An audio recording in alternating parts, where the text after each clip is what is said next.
As you can hear, I just took the plug off of the radiator. That's it right here. It's on the bottom. And I took that fan shroud off the mount for it. And I thought it was holding by other bolts, but it wasn't. It was just those four that I showed you earlier. I know I'm talking fast because as you can see, it looks like it's gonna rain, and I don't know if it's gonna rain or what, but I've been hearing thunder. So that's why I'm talking fast and trying to be quick.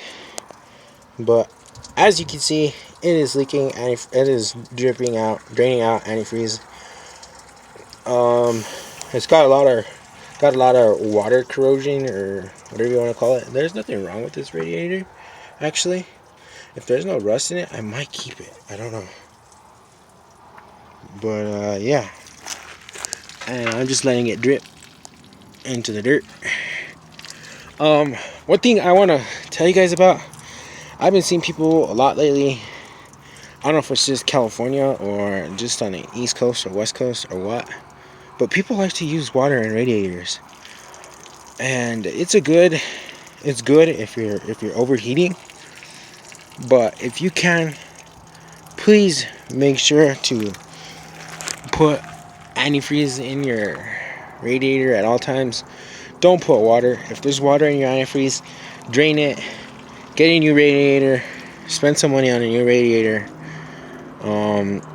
Try not to go cheap, but yeah, just don't go cheap on your radiators, especially if it's a GM, Ford, Chevy. GM, sorry, Ford and Dodge. Do not put water in them. Unless if you're doing a roadkill special, then go ahead, and it's a beater like this, then go ahead. But yeah, it kind of pisses me off that people put water in their radiators. I don't know why. And I took that off there. And I have the lower hose down there on the driver's side to take off. I mean, passenger side to take off. And it's still draining. So once I take that out, I will show you more. I'll do another video on how to take off the reservoir and the battery box. The battery box on that, I was gonna use it on my other one, but it's rusted through, so I'm just gonna chuck that and then keep the reservoir, and then maybe we'll keep this or sell it or whatever. I don't know yet, because this truck is not wrecked. It's just rusty, and it has old pack rat poop in it.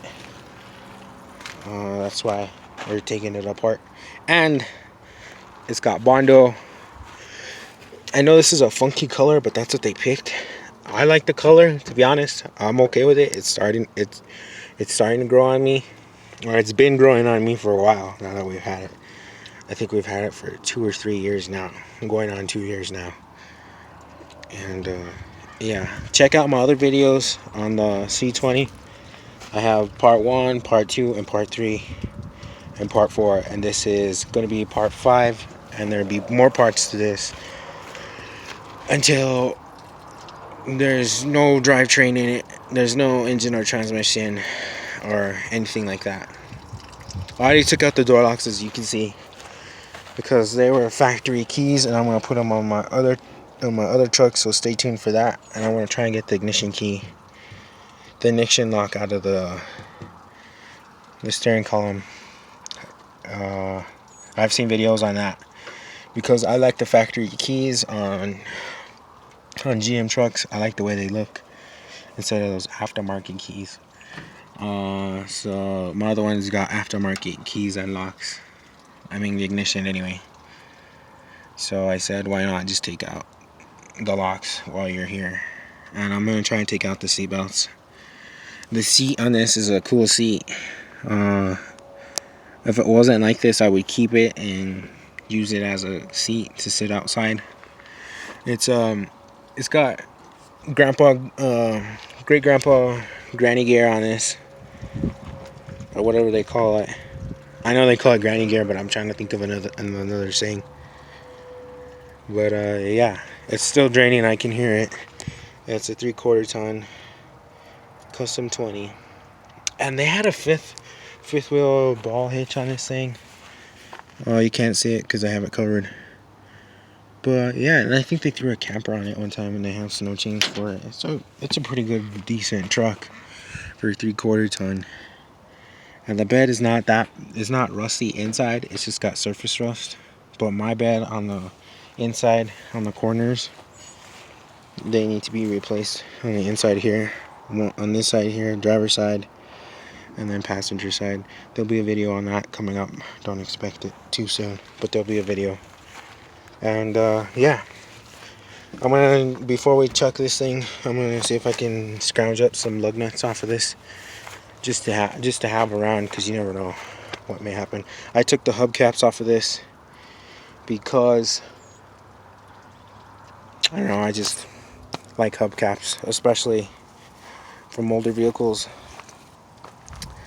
And yeah, stay tuned for another video. Thanks, guys. I know I keep talking and I'm going fast because I don't know if it's gonna rain or not. Thanks, guys. Stay tuned for another video. Make sure to hit that like button, comment, subscribe, share my videos, hit the bell for notifications. And if I'm missing anything, you know what to do, you know the procedures. And if you have family or friends, tell them there's a YouTuber out there by the name of Chevyland TV. Check me out. I don't have Instagram or all that stuff because I just don't have time for it. So yeah, and I don't have a website. Once I keep going with YouTube, maybe I will put out some merchandise. I don't know. But stay tuned for more videos. And thanks, guys.